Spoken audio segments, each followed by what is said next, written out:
Sa video na ito ay pag-uusapan po natin ang bagong XRP price prediction mula po sa isang kilalang investor at analyst na si Michael XBT.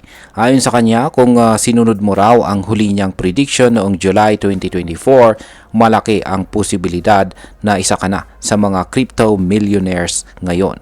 Pero teka, totoo nga ba ito? At kung oo, may chance pa ba tayong makahabol sa susunod na galaw ni XRP? Kaya yan po ang siyang ating pag-uusapan sa video na ito. Pero bago po tayo magpatuloy ay pakibasa na lamang po muna ang disclaimer dito sa ibaba ng ating screen. Ayan, simulan po natin sa kung ano po ang nangyari nitong huling prediction ni Ginoong Michael XBT. Kaya balikan po natin ang nakaraan. Noong July 2024, habang marami sa mga traders ang nawawalan na ng pag-asa kay XRP, bigla pong lumabas itong si Ginoong Michael XBT at naglabas po siya ng matapang na pahayag. Sabi niya ay may nakikita raw siyang bull pennant pattern kay XRP na hindi pa niya nakita kailanman sa buong taon ng pagiging trader.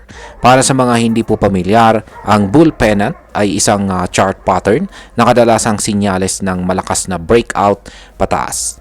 Noong mga panahong iyon, si XRP ay nasa halagang 0.50 lamang.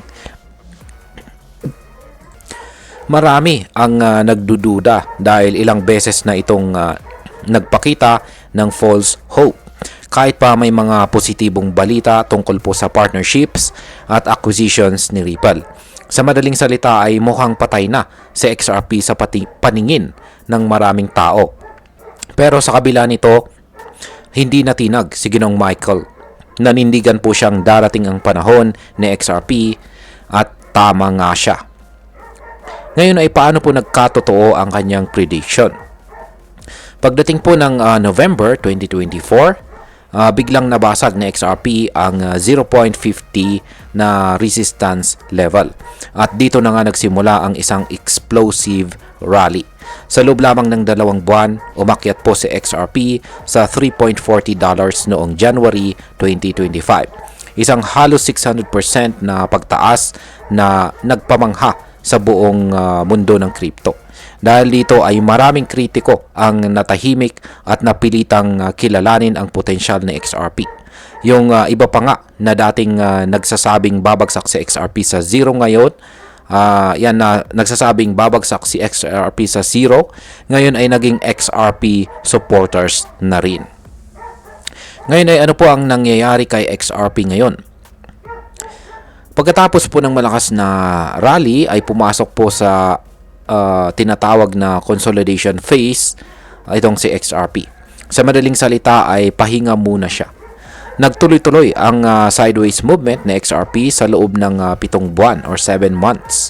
Umabot pa nga siya sa pagbaba ng higit 50%. Yan, bumaba po siya sa $1.60 pero ngayon ay nagre-recover na at nananatiling nasa itaas ng $2 na presyo. Ayon po kay Ginong Michael, normal lamang daw ito. Tinawag niya itong healthy cool-off period.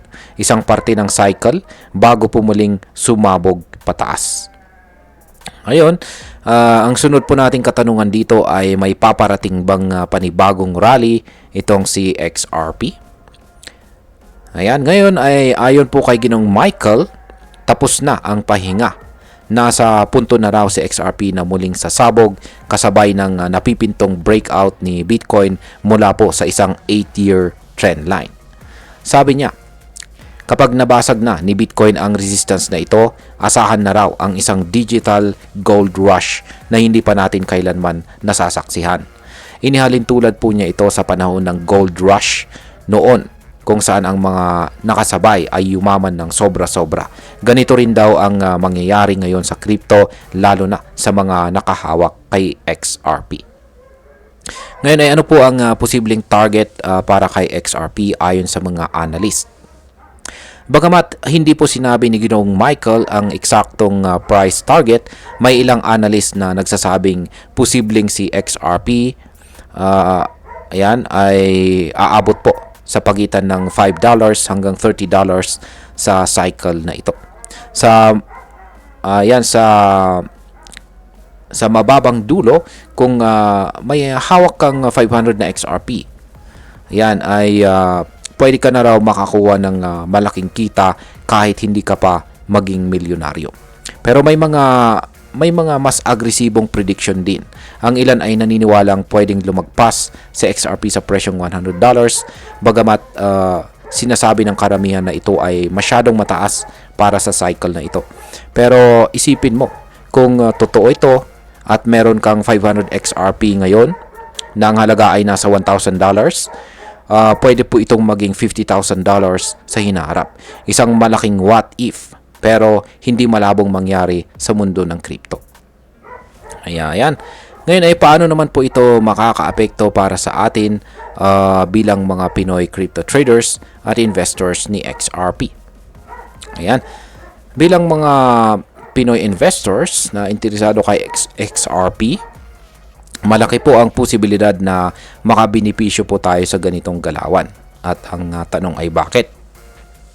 Una, marami pong Pinoy ang maliit lang ang puhunan. At si XRP ay isa po sa mga altcoins na kayang bilhin kahit ng mga small investors.